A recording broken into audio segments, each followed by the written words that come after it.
Jordan Tower with JT News. Well, Gucci Mane must have been hurt by Nas. He must have looked up to Nas, and Nas didn't give him the proper respect at one time. Because this isn't the first time he's dissed Nas, okay? Now, he just recently took shots at Nas with his song with Lil Uzi Vert called Change My Phone, okay? He says basically, Nas say he my enemy, want to be friends until he bumped into me, okay? Now, I was like, did he say Nas? Did he say Nas? Like, you know, just like everybody else.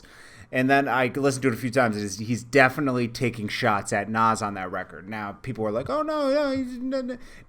He definitely took shots at Nas because back in 2012, on a Hood Affairs clip, which I'll link below, he took shots at Nas. Rocco was giving Nas props for a recent album he dropped called Life is Good.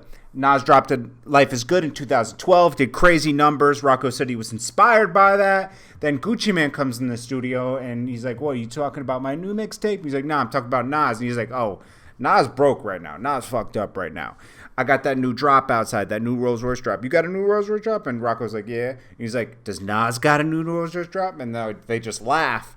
Because Gucci Mane was just taking shots at Nas back then, and now he's taking shots. I guess he really was hurt by Nas, because obviously he's coming back and returning fire to Nas. Now, I could look at this a couple ways, okay?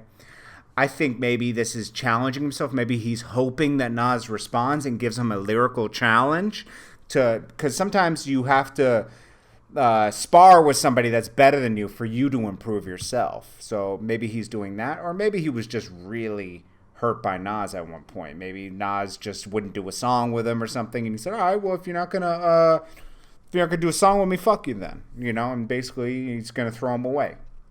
I don't think it's a smart move. I don't know why he even said that, but you know, one thing you got to respect about Gucci is he always speaks his mind, okay? Now, I'll link the song below. I'll link the time he dissed Nas the first time. He's obviously coming for Nas. Nas is definitely not going to respond. Nas is only responds to, he might take like a subliminal, but Nas isn't going to give him that gratification of dissing him. We know how Nas works. Nas only will return fire when he thinks the person could actually lyrically spar with him. So we'll have to see, man. But Nas is a legend, man. You got it, man. Gucci's a legend in his own, you know, lane with Trap God, Atlanta. He's a legend here in Atlanta, okay? But Nas is a legend in the rap game, okay? It's just too much work out there, too much classics. Nas is classic. So you got to be careful who you take shots at, because, you know, a lot of the Nas fans are going to come for him, but who cares? Gucci doesn't give a fuck. We know that.